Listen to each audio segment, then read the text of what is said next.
The White House is attacking California Governor Gavin Newsom after a deadly crash on a Florida highway. Horrifying video from last week shows an illegal immigrant truck driver allegedly making a reckless U-turn across three lanes and resulting in a wreck that killed 3 people in a minivan. A senior ICE source says U.S. Marshals arrested the illegal immigrant in California over the weekend, which is where he got his commercial driver's license from. He'll now be extradited to Florida to face 3 counts of vehicular homicide. An awful, awful story. Jesse, your thoughts about this? Well, they keep saying that these illegals are doing the jobs that Americans won't do. But many Americans would love to drive big rigs. You can make $150,000. You get great benefits. You can travel. A lot of people would love this job. So that line is BS. And Gavin Newsom should call the families of these people who passed away. It's the least he could do. I think any governor whose citizen kills someone from another state should call those people and apologize, especially when their policies have a lot to do with the vehicular homicide. Now, there's 3 dead people and they have families, and this will come up when he runs for president. These are now angel moms and dads, and you can't ignore these people. I would advise Gavin Newsom, which I don't know why I'm doing, you got to call these people right now because people are they'll be appearing with J.D. Vance at a press conference and saying, your deadly policies killed my son or daughter. DP, your thoughts? Well, I think that we've had this debate for a while about states that are wanting to give driver's license for business purposes to people who are illegal. And it's always kind of curious if somebody comes from a position of saying, well, that doesn't really make any sense. And also you wonder, well, then if you get the driver's license in California, a CDL, commercial driver's license, then should that only be allowed to be driven in California? And then he wouldn't have the issue of the J.D. Vance call out at the convention. The other thing is, or at the debate, the other thing for me is that for the last week, Gavin Newsom, why am I giving him advice? You have to stop it with the Twitter thing. I don't know where his wife is. If I were his wife, I would say, "What? You are making a fool of yourself. Stop it.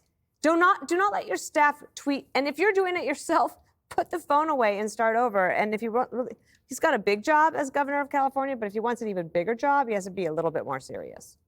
Tragic story, Gert. Yeah, and Newsom blames Trump because Trump was president when this guy got his license in California.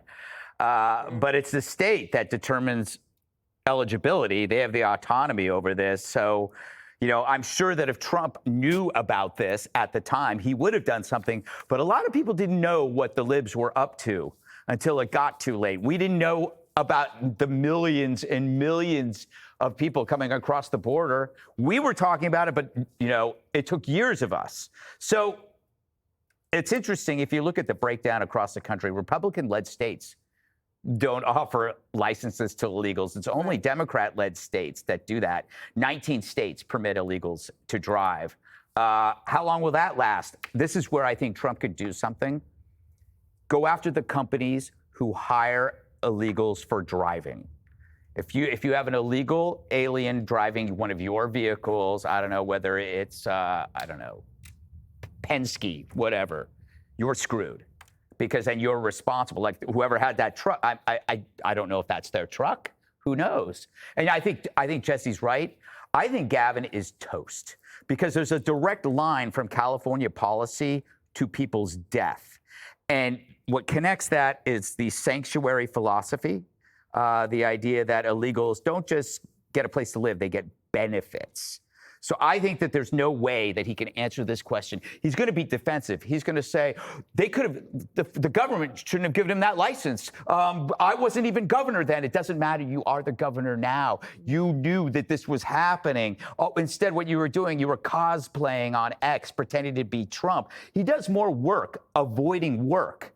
If he just took 10 minutes 2 years ago to make a couple of decisions on trans and sanctuary city and homelessness and drug addiction, he wouldn't be in the situation he is now because he's such a coward. Now he pays the price because others paid with their lives. I get this is not, you don't have to react to this, but he did come in. I guess he came in 2018 as Yes. a getaway, Yep.